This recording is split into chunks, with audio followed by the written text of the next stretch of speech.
ইসলামের উত্তম চরিত্র।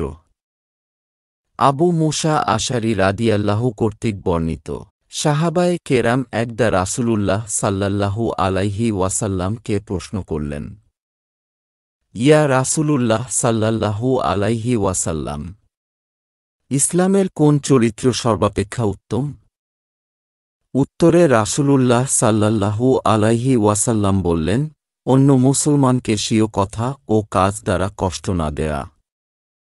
অন্য আর একটি বুখারী হাদিসে ইসলামের উত্তম চরিত্র সম্পর্কে উল্লেখ আছে।